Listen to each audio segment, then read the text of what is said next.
Ladies and gentlemen, welcome to Decoding the Dream on the Luxbridge Show. I'm with someone who I would say is someone who stands up for you, who's always there when you call him, and most importantly, he calls back, which is quite rare in our industry. He calls back, he supports you, he gives advice, he says it like it is, and he ensures that you are led and guided in the perfect way. He goes by different monikers. One of his more famous monikers is Realtor on a Harley. I'm sure that rings bells right now. But for me and for everyone around him, he's a realtor on a mission. And that mission and what he does, how he does it, is what we're going to try and decode. So please help me in welcoming Mr. Zoheb. Zoheb, welcome to the talk show. Thank you for having me, bro. You're very welcome. It's been a while. It has been a while. We've been connected. And let's start off with the story wherein I would like to share with everybody that I was wet behind the ears 2021, 2022. I was taken to my first off-plan launch at Rashid Marina and Yachts, and I was completely lost. It was such a big crowd. I didn't know where to look, who to look at. And I'm scanning the crowd. I see a very friendly face. From the corner of your eye, you catch me. And then I kind of took a step towards you and I said, can I come and have a chat? And then You're a big guy, man. You're difficult to miss. Very true. And you beckoned me over. And then that's how we started and that's how we remained connected. And obviously, you've always been there. Your long rides to Abu Dhabi, I've always harassed you on the phone Yes, call. I remember. We've had probably hour-long conversations. Hour-long conversations over there. I don't speak to my wife that much. But yeah. So, Alicia, there you go. I would like to start off by asking you, what is your why? What makes you get up and grind? Nothing really. I mean, I just want to see my team doing well. I want to make sure that my family is never in a situation where they have to ask someone for something and have the option of walking into wherever, be it a luxury goods store or a car dealership or even the hospital if I ever have to. And whatever the cost may be, don't have to think twice. Wow. That's pretty much about it. Straightforward. To set yourself up to a point where there's not much of a need and there's no fear of lack. For whatever reason, right? For whatever could reason. be an emergency, could be a situation, could be something I just want to buy. Right. So if I were to start off new in this business, 2025, right? Or if you were starting off new, what would you do differently than what you did in 2005 and then so on and so forth? I got lucky in my earlier times, but today, if someone were to be wanting to get into this industry, they would have to know that you have a lot of avenues where you can reach out to multiple people compared to how it was back in the day. I think we survived with newspapers, Dubizzle, Bayut, and Dubizzle only, not even Bayut at the time. Right. And that was our source of spreading the word. And then rest of it was either meeting people, going to events, putting yourself out there even more and more. But starting off today, you have so many avenues, you have so many platforms that you don't have to pay a fee for. True. And you get to put the word out there. Plus, you have a lot of campaigning, advertising that you can pay for and then, push yourself out even more. That would be a good option to look at if you're starting out new. And just do it consistently, I guess. Good word. Okay, it's the bane of everyone's existence right now, consistency. Which is why I asked you, I mean, when you have a strong why, does the consistency become easier or where does the consistency come from? I don't know if there's anywhere does the consistency come from. It's on you. My wife disagrees with me when I tell her that you have to find your drive, something that makes you tick every single day. And she disagrees with me. She says, no, that's not necessary. There could be other things as well. And I never asked her what because I don't want to get into that conversation.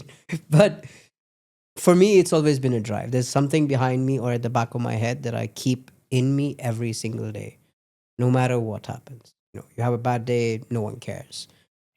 Something bad happened in your family, no one cares. You don't have money, no one cares. You have money, no one cares. You're doing well, no one cares.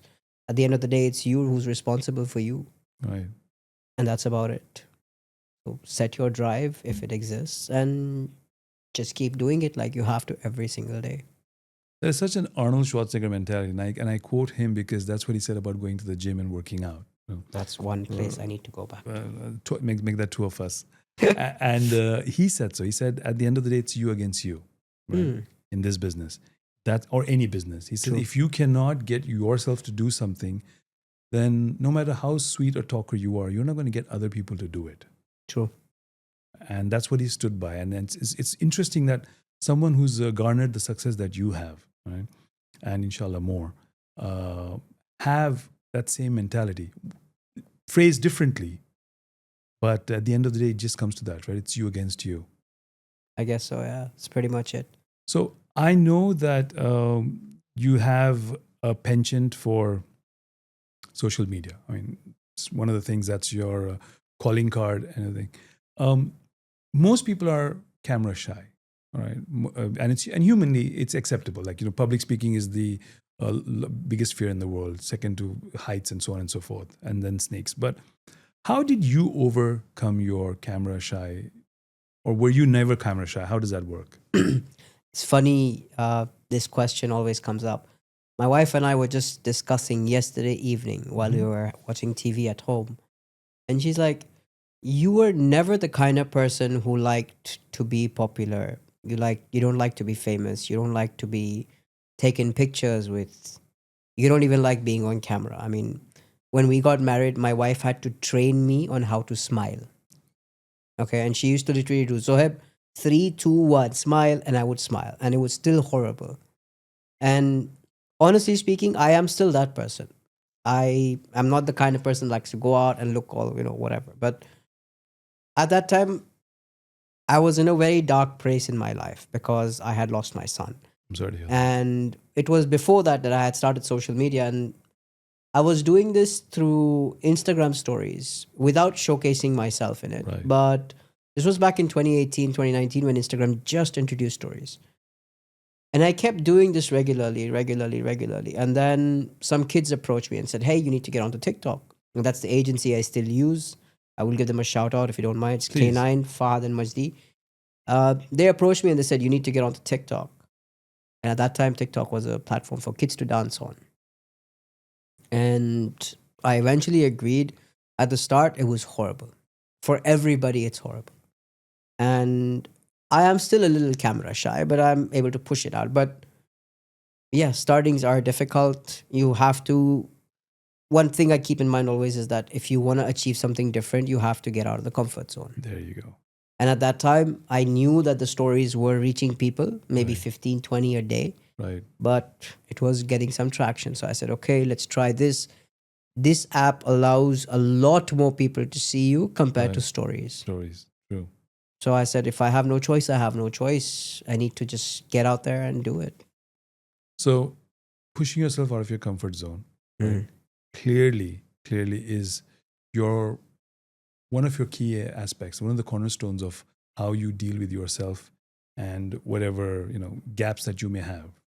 And that's probably one of the sagely advices that you can tell anybody when you're starting off in anything, whether it's going out and shaking hands with people, meeting people, so on and so forth. If it's something that you're uncomfortable at, I would say, looking at your example, definitely, then if you do that, then that's your way of making a mark on the whole world, the whole system, so on and so forth. And yes, I always have observed that when it comes to anything that's trending, not that you would jump right on it, but you have a very studied approach. You're very curated in a lot of things that you do. You're curated in the choices of your business partners. You're curated in the choice of your team. You haven't gone whole hog and recruited everybody left, right, and center, which is very, very unorthodox, by the way, in this business, and very unique and very tough to do because it's enticing. Let's get 50 people on board and milk the system. Yeah, this is because I've worked with a lot of big agencies, right? And some of them are very popular. You'll see their names everywhere on screens. Right. But what I always noticed was that every time you come to the office, there's so many new faces. Right. And in our industry, the top 2 to 5% are the performing agents. So when we started our shop, we said, okay, you know what? We'll grow gradually, but we'll build a small team. But we'll try to build the 2 to 5%. Instead of hiring 100 and having 2 to 5% of those closing transactions, we decided we'll gradually hire people, build them to a certain level where the entire team of ours is as good as your 5%. Oh, wow. So that was the concept behind doing that. Right. Okay. Touchwood today, we're almost a good 5-7 brokers that are the 2 to 5%. Right. And we are building the next batch now. Touchwood. That is, so basically you have a very, very crack team. The U.S. Marines, so to speak, is absolutely set up to succeed. And I know for a fact that a lot of them, I don't want to use the word aggressive because that's really an adulterated word now. It's unnecessary. I think your team is focused, and that maniacal focus comes from you. However, you are not loud, right? Which is very unique, because for a person who's so embedded in social media correctly, right? Yet you are not loud, yet you're not passive. How do you strike that balance? I'm a small guy. I don't know, man. I just try to keep my head on my shoulders, because I've seen a lot of people make it big on social and then their egos goes above the tower. But and I've seen it makes them a cruel person. Maybe it makes them their mindset changes. You know, Right. everything is glitz and glamour and all of that, and Right. they have a lot of attitude, Right. which is something I've learned. It gets you nowhere. Right. Rather just be nice and get your things done. It's much easier that way. You keep relationships longer, and that is why we've decided that the head needs to remain here, and just keep moving forward gradually. You have a very stoic approach to the way you conduct your business. And I think that you're one of the few people who conducts his life very similar to how he conducts his business. So for me, that was always easy to connect with you because there was no surprises. Is that a choice you made, or is that how you are naturally, or what's the? I mean, how do you blend those two together? How does Zoheb, the person at home, blend with the Zoheb, the CEO of Original Bull and Bear? Life is already too complicated, right? True. So rather than having a different person outside and a different person at home, I just thought if I can be the same person at home and outside, Right. and be the same way with my team and the other people that I meet, I think it's just a good vibe, right? Everyone just relax, chit chat, you're like friends. We go to the office, pretty much everyone's chilled out. No one is constantly in stress or pressurized as to where the next deal is coming. Sometimes you understand times get slow. You have a bad patch. You've gotten way over your head. You come back to the ground and then you start again. So we just try to maintain a very relaxed vibe everywhere, because working in bigger organizations where I was, I used to notice a lot of agents who are under pressure constantly and then they don't perform. Yes, exactly. That's where They I'm coming don't from. perform. So we thought, you know what? Let's keep an easy vibe. Let's just be easy with everybody. Let's just stay ourselves, work with the team in the same manner, and gradually, hopefully, they will succeed. Today, touch wood, the entire team does phenomenally well. And without any hyperbole being mentioned or any shouting matches in the office, nothing at all. We have a very open floor policy. So my wife and I, we sit with the entire team. We're 12 of us, and we don't have a cabin. We don't have a door. Okay. For at least this office, where we were gradually building the team. So I've always told them that I'll praise you in front of everyone, but if I have to give you a piece of my mind, it will be in front of everyone. If you're okay with that, you're welcome to have a seat. If that doesn't work for you, you're welcome to leave. Right. Because, hey, you get the good and the bad at the same place. Very true, very true. Yes. You can't have that, just because I need to give you a piece of my mind, I'm going to take you to the conference room or to the private cabin. No. Everything happens on the floor. You believe in sheer transparency, right? That is one more thing about you, right? Okay, it is. And the best part is, and this is my observation after having watched you for the better part of 4 years now, right? My observation is that you're also willing to take what you're willing to give out. Like if I were to be very transparent with you, you're very, very gracious in accepting that, right? How, and mind you, of course, you run a team, you have, for want of a better word, you have a status. I mean, you have a position, there are stuff that comes along with that status and position. And yet, if someone were to be quote unquote transparent with you, you're okay. You roll with the punches. Is this something you learned along the way when you started in 2005, around 2005, 2006 when you started? What did the journey teach you? I think transparency always has been a good policy, right? In general, with everyone, people like it. Right. No one likes to be kept, behind the curtain, or I don't know how to explain it, man. You don't soften the blow, and you're okay with people not softening the blow on you. Let me put it that way. Mollycoddling is not your thing. You don't like to be That's mollycoddled. life, right? You sugarcoat it or you don't. Either way, you're gonna get the message. Right. It's on how you want to take it Right. and how you want to handle it. You take it very well. I mean, I know people who give it, okay, because it's easier to give, right? Because you give from a pedestal. But you take it very well. And you refuse to be put on a pedestal. No matter how much I try, you refuse to be put on a pedestal, right? It's something which is wonderful about you. Thank you. That is, no matter how I twist or play with words, you're always the one who says, no, take it down a notch. That's not how I am. That's not who I am. Yes, it's happened. You have never let this adulation and this amount of glory that you have earned and achieved financially and so forth, you've never let it go to your head. Yes, you've just mentioned that you like to keep your head on your shoulders. I would like to know how, simply because sometimes when you have a big payday, right, as any agent does, because we're in an unpaid industry, you have a great payday, you have a great quarter, you tick a few boxes, you get the apartment that you wanted, you get the car that you wanted, you manage to get to the holiday that you wanted, so on and so forth. It gets to you, it sweeps you off your feet. How do you stay firmly on ground? I think after I've achieved whatever I wanted to for that time, Right. the very next day I set up another target. Oh, okay. It's a moving goalpost. And then I tell myself that you achieved this, you were the champion yesterday. Right. Yesterday is over, today is a fresh day, you're back to zero, start again. Right. And I think that's helped me just keep Very it mellowed interesting. down. Very interesting. Really very interesting, because the last thing anyone wants to do is mellow down. When you're on a high, you want to ride the wave. Okay. Very few people want to get down from the wave. Right. And you're somebody who consciously puts himself in an uncomfortable position, right? Who literally walks the walk, right? And definitely talks the talk. And does that help you resonate with your clients? Because I'm sure it does. It puts them at ease also, right? Yeah, a lot of clients actually appreciate that. There you go. They don't like obnoxious, because us as agents may close a few transactions, make Right. some money, but Right.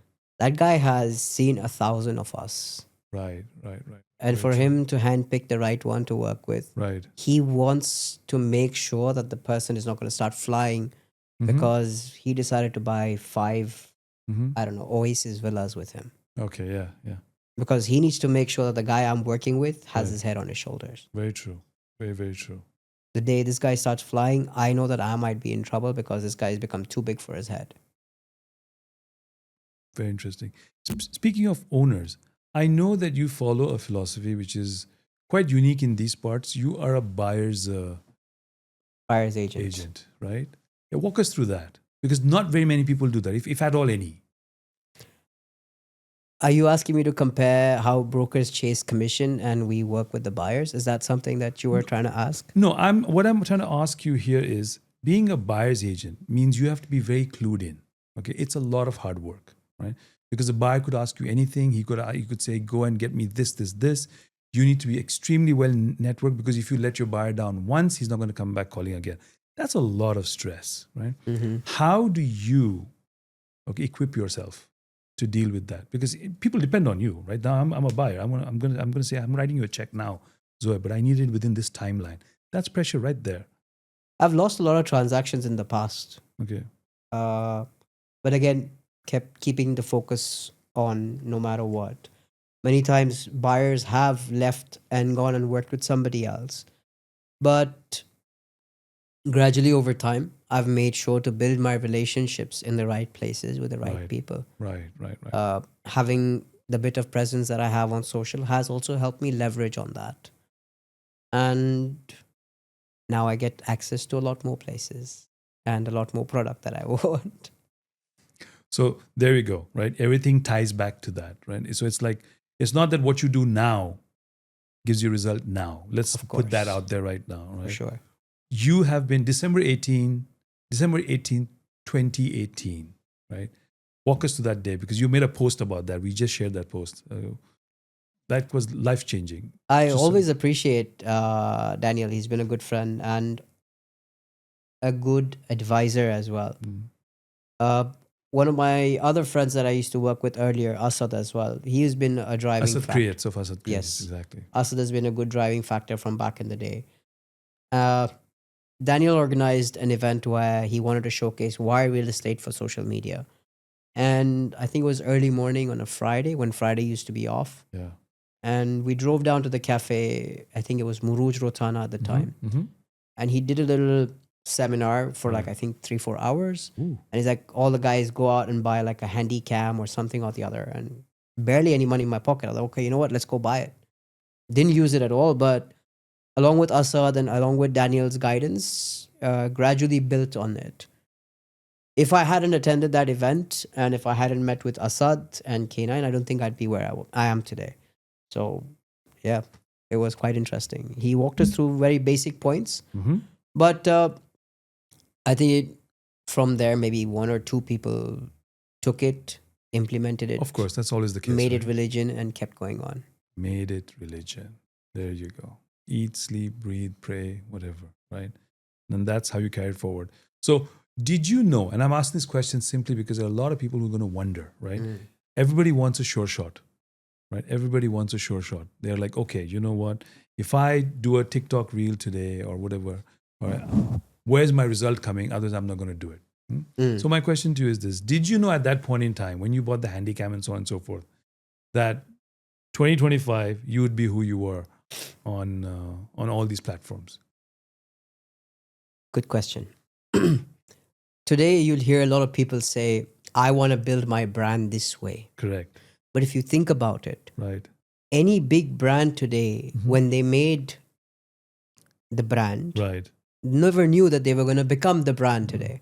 No one knew that they were going to become the Hermes, the Giorgio Armani, the Louis Vuitton, the Cartier, the Rolex. You're right. They just made a product and worked on building the product into a brand. Right. True. Very true. And that is the problem today because a lot of people on social, as well as a lot of social media marketing agencies, go around telling people that they can become the brand. I think becoming a brand takes a while. Wow. Initially, you have to become the product. Right. Even when I started, I didn't know that I was the product. Right. And I didn't know what I was doing. Yes, it's something different. I had to try it out. And gradually over time, today I get recognized a bit. True. So I didn't know that I was going to make it to where I have made it today. It has been a long, slow journey, yes. There you go. But back in the day, it was just try my luck. I'm building the product, showcasing the product, and gradually. And hope for the best. Yeah, and I think it's just, like I said earlier, right? It's just consistent effort. Right. But for my first transaction to ever come out, it took me 6 months of posting 1 video a day. Wow. For 6 months, which is what, 180 days, I think. Yeah, 60 to 18. That's 180 videos, after which came my first client who transacted. I hope this stays on the net forever. I hope this stays on the net forever, honestly. Yeah. Because no one's heard this, right? Everyone sees the G-Wagon, everyone sees the cars, the watches, the wrist roll, we have very famous wrist roll, okay? The lovely pictures, of course, on the dashboard. And no one sees the 180 videos. And you had no clue that even the 180 was not a golden number. You just did it 180 times. You know, it could have been 181. True. Right? Could have 179. True. But you just didn't. And then it came. And then it clicked, and I was like, this is something. Yeah. And then I doubled down. And you doubled down. Of course you did. Of course you did. That's, again, going back to the point I was trying to say, right? Once you hit the mother lode, so to speak, right? And you find the mothership there, you have to stay connected. And would you say nowadays, again, no disrespect or dissing anyone, would you say that now in this fast pace that we're talking about, a lot of people don't double down on connections towards themselves and otherwise also? Yeah, people don't. I think you're asking in regards to us doing business, right? Exactly. I mean, no one is wrong in their own way, right? Some people are just a fan of the transaction and Right. they want to get the job done and move Right. on to the Move next on to one. the- And some of us who like to work very old school manner, Right. and that's how I've been doing business all my True, life. true. And we make it a point that the entire team does business the same manner because that's how we work. It is a lot more work. Yes, It is a lot more work. And my team comes and complains to me sometimes or vents. They say, look, we will do it because you say we have to do it. But can I just let my heart out to you? I'm like, yeah, please go on. Rant about it. I don't mind, Oh, this client made me do this and he made me follow up for that. And I'm chasing them for like 5 weeks. And now I finally got it done. I said, okay, fine. You know what? The next time the guy wants to buy anything, your number is going to be on speed dial. He or she is going to listen to the 20 other brokers that call him on the cold calling list. But when he wants to buy that next 10 million dirham house, he's going to call you. Without you having to make any effort, you're going to make a sale. Wow. And it's happened so many times. Happened so many times. It's happened with me so many times. Right. Words do come true, right? Finally. For sure, all you got to do is, what do these people want? These people want someone they can trust. Right. And someone who's going to answer their phone when it's required. But if you decide, oh, I just sold him a shit product, I got my commission, thank you very much. Next, hey, can you get me the statement of account? No, my job is over, and too much attitude, whatever. You're not gonna get business again. Right. It's always in the after sales service, isn't it? You're gonna have to go out every day to scavenge. Right. But if you take care of the client who's working with you and you handhold them all the way till the end of the journey, he's gonna make sure that other people hold your hand too. He's going to get people on board to work with you. Whenever he wants to buy the next house or she wants to buy, you're the first person they're going to call. And he's going to be your advertising billboard. For free. For free. When they recommend you instead of refer you, 50% of your job is done. That's interesting. Run that by me again. A referral versus a recommendation. No one's ever said that. So I want to hear you break it down for us. A referral is me just telling someone, oh, I got pest control done by this guy in my house. Or I got my car cleaned by XYZ company. But I'll be like, hey, man, you want to get your car cleaned properly?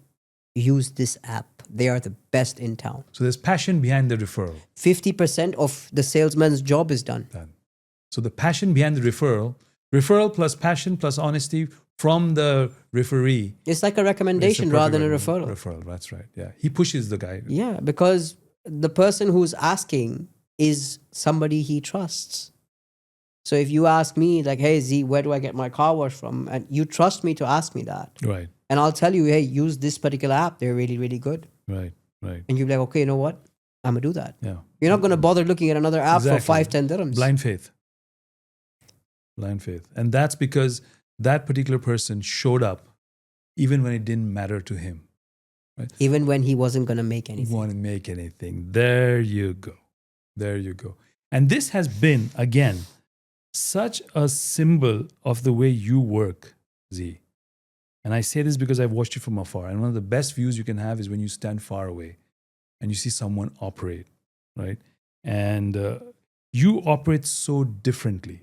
You operate with your last post was a very beautiful one, and I want to say it out loud. I want people to watch you. And you said, "Why do people say? Why do you keep giving?" And you said the givers break that. Say that back again. Because when you're giving, your hand is always on the top. There you go. I learned this from a very good friend of mine. Really, shout out to him. Mark. He does training as well, so he's an awesome guy. He's trained my team quite a bit. Really, very nice. Yeah, you're right. When you're giving, you're on top.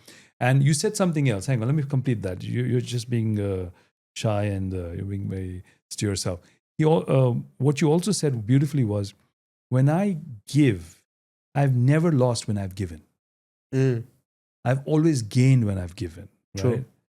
True. In this business where, you're always starting at a negative because, there's always that stigma that, I don't get paid. Okay.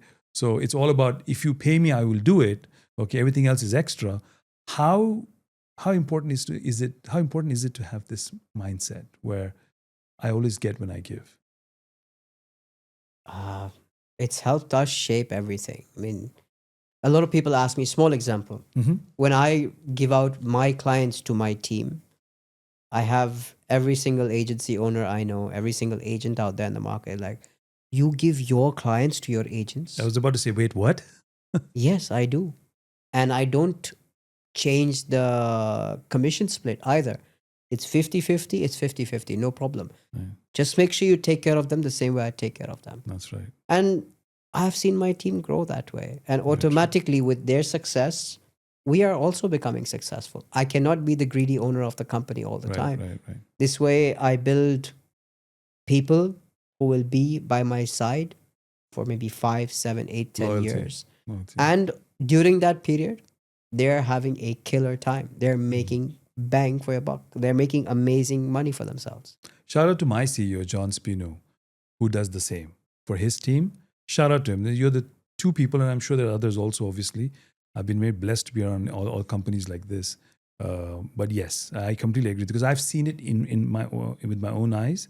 I've seen him operate from afar, and now, of course, I'm blessed to be working with him. And I've seen how you operate. That's true. amazing, man. That is genuinely, that's high praise. When you give up something that you've worked for to let someone else come up and you give them a literal leg up, right? It gives a lot of faith in them. When you spend time with your people, when you train people, how much of you do you put into that? I don't train people. My wife does. Fair enough. But when both of you go about it, I mean, she's the more nice, warm person because they like her more. I am the more to the point. But cut to cut. I don't think people understand a lot of what I put out compared to, because my delivery is horrible. My delivery is really horrible. I never concentrated school, so I'm not good with words or maths or so on. But her delivery is a lot nicer, a lot more elaborate, a lot more toned down, and she delivers the right message with the right words. I just do a horrible job at it. So you're very cut and dry to the point. I'm not much of a team trainer. Right. I more of a hold them and walk with them type of person. Right. I remember reading and listening to you saying that you don't believe in quotes or anything like that, right? You're more motivational quotes. Yeah, exactly. Yeah, that's not you. That is not. Dude, your memory is amazing. Thank you. Yeah, I remember you saying that, and I remember you having a good laugh about it also. That's not you. You're more of a, this is what I do. You're welcome to follow me. Because motivation only lasts for a few hours, man. That's why we don't have a single one of those up in our office. Wow. There you go. I don't know, work hard, play hard. I don't know what else I see everywhere. I find it to be just jargon, to be honest. Okay. Because it's not reality, right? It's not reality. True, you could sit there, watch it, get inspired. 1 hour later, you go out for a smoke. Your friend's going to talk shit. You're going to get down. You're going to come back and you're like, what's this nonsense? You opened the perfect segue, right? How does anyone, okay, you start with you, of course. How do you, now you're a different beast. So I think this question should be, how does anyone, not you, come back from a setback? And I know you've had setbacks. We don't need to discuss it out here out loud, but how do you come back from a setback? Or how would you advise me to come back from a setback? I think you've done really well for yourself from the time we used to speak for hours on my drive back from Abu Dhabi. And I remember many times you were like, I want to pull out. I'm done. I want to get out. Sure. And I'm not saying this to make you feel bad or anything. I am impressed because you did exactly what I did, was consistently working on yourself and improving yourself. True. And another thing I learned from Mark was he put up on my board one time CEOT. And he asked me, he's like, what do you think this stands for? I'm like, CEO, Chief Executive Officer, and then something else. He's like, no, it's consistent effort over time. And I was like, oh. Wow, there you go. And that's what you've done for yourself. Fair point. Yeah, it's been a good journey. Yeah, initially I remember how you used to talk to me and you used to say, you know what, I don't feel like doing it. Exactly, yeah. It was a tough start. It was a definitely tough start. It's always a tough start. Right. Because you're getting out of your comfort zone where you're getting a salary. You're working for a bank, I think. Exactly. And then you have a nice position. You have clients ready. You have the showroom ready. Yes, of you course. have the product in your hand. And then you decided to move into an industry where you don't have a showroom. You don't have a product. Yeah, there's no clients ready. You have no clients. Exactly. Nobody knows you. Complete chaos. And you're supposed to come in here without a salary and expect to make wonders. Right. And that's difficult. That's difficult. And mashallah, you've done well Thank for you yourself. so much. Very kind of you. You started with rentals, didn't you? Yes. Let's go there. 205. 1990, by the way. 1990s, he was in Saudi till the age of 7. Then the whole family moved here. And in 05 is when our man, got down. I got lucky. Oh. With a little bit of effort, I got lucky as well. Fair enough. I was That's probably humility speaking. I by was the in way. the right room at the right time with the right people. Yeah, I know that story. So I want you to put it out there with the uncles and... We're at a friend's house. We're having a couple of drinks. And the uncles were out there in their room having their drinks and their cigars.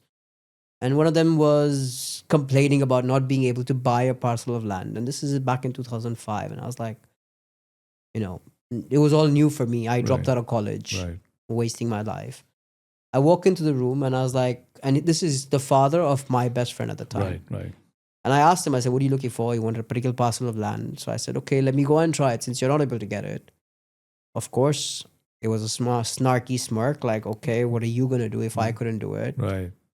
But I said, no, give me a shot. Let me try my luck. Okay, I had him draw me a check, went to the developer's office, sat there for about 3 months every morning from 7 a.m. till about 8:30 p.m., trying to find the right person.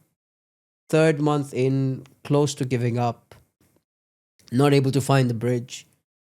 And while I was walking out, the valet guy is like, why do you keep coming here every day? Okay, the valet says this to you. Yes. He's like, what do you do here? He's like this South Indian dude, short guy. I remember very well.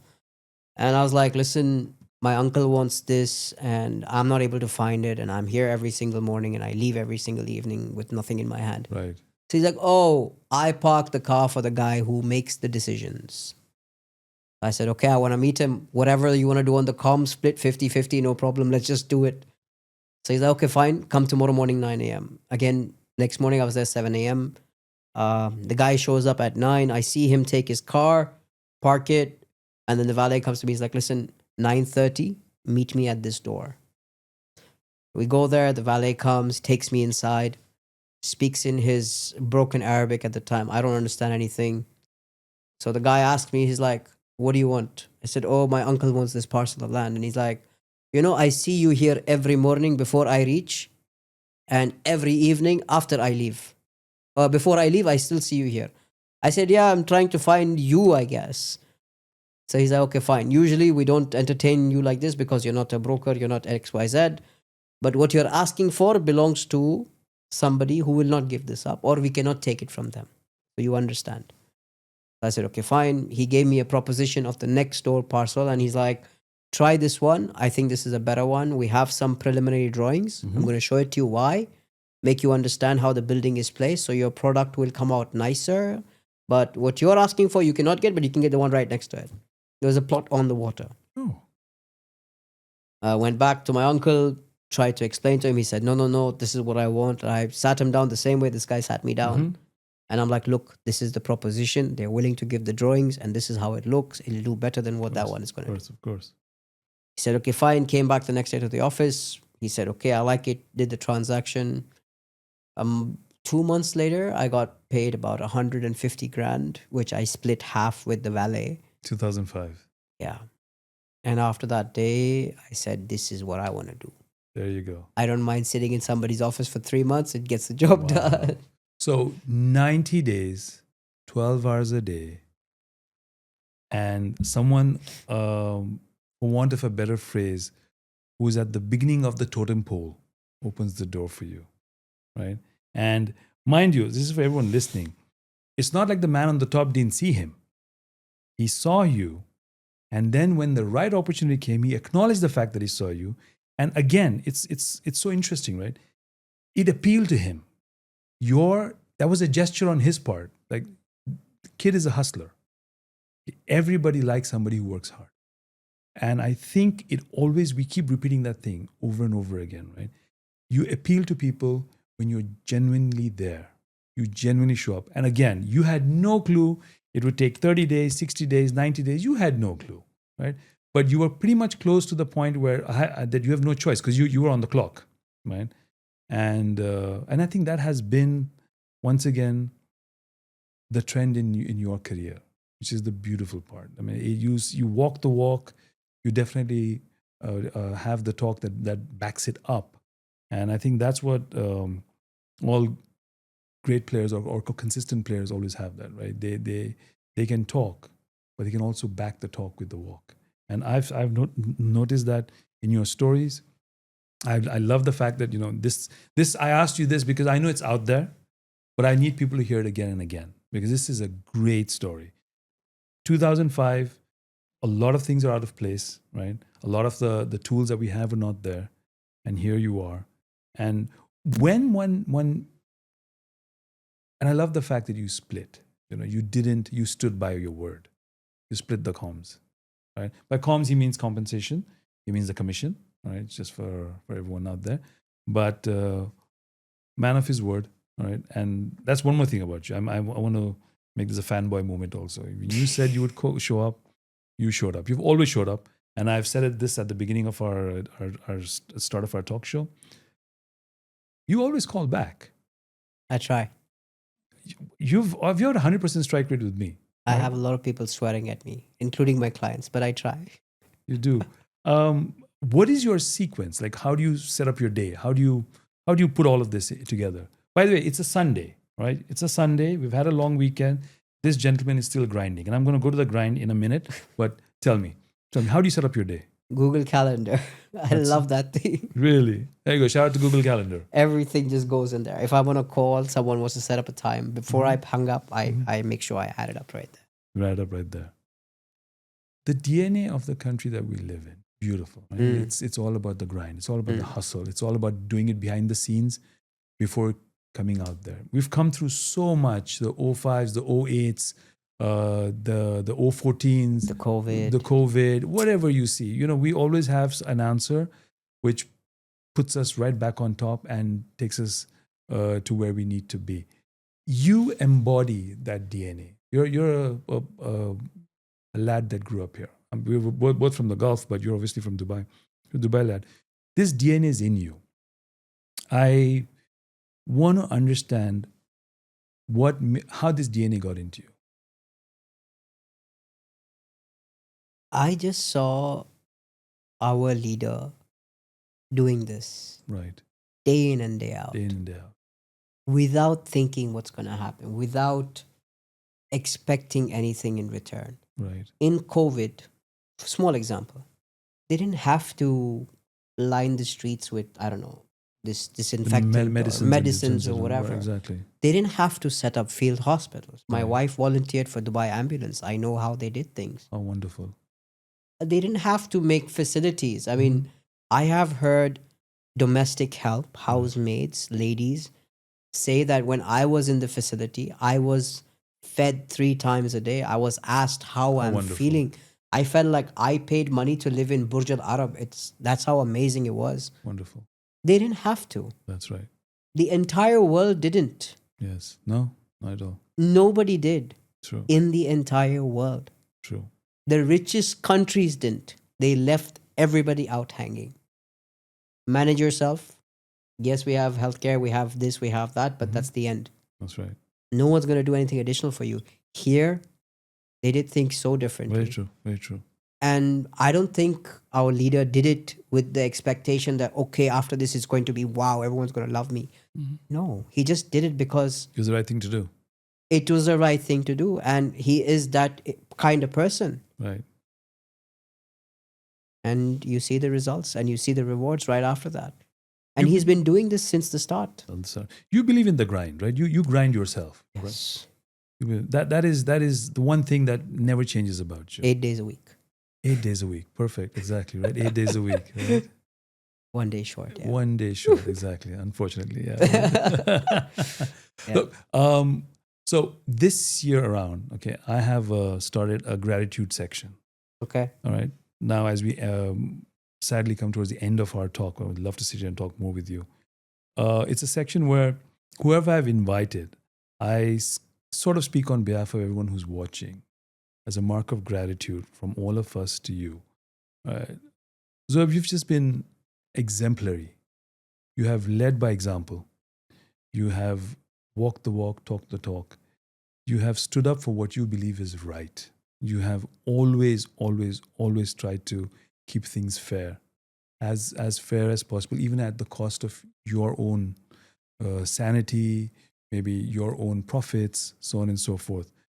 I do know for a fact that you have a legion of followers, a legion of people who look up to you. I'm one of them, without a shadow of a doubt. I'm one of them who always will open Instagram and find out what you're up to, understand what's going on. Okay, yeah, there are a lot of again, and I don't want to bring them into the picture, but a lot of people who are naysayers. Haters is too strong a word. They're naysayers. You're unfazed, right? You do this because you get nothing out of it, but except for the fact that you know someone out there. There's a D out there who's going to call you, going to drive you nuts. But at some point, 4 years down the line, he'll probably have a podcast and he'll probably invite you and you'll be here. On behalf of all of us, people like me and people like everyone, I don't think there could be a better person. And thank God, we have a lot of people, but you're definitely one of them. A better example of what consistency is all about, what stoicism is all about, what putting your right foot forward all the time, and what waking up to do the right thing is all about. You believe in the grind. You believe in the hustle. You live it. You breathe it. You're not about the quotes. Okay, you're probably a quote yourself. I do a lot of quotes in the morning, which are there you go. not motivational, but yeah. But there. But you have shown the path. And obviously you have walked that path. And on behalf of all of us, I just want to say thank you. Thank you. Thank you, really, really thank you for being for being you. Because you're indefatigable, you're inimitable, and you're just freaking unique, man. And it is an absolute privilege and honor to have sat here with you, to have had this time with you. I will take it with me forever. And hopefully we'll have more. Thank you so much for coming. No, I appreciate you for having me on here, man. Thanks a lot. It is my pleasure. My best to your family, your wife, your team, everyone. All right. And God bless you always. Thank you so much.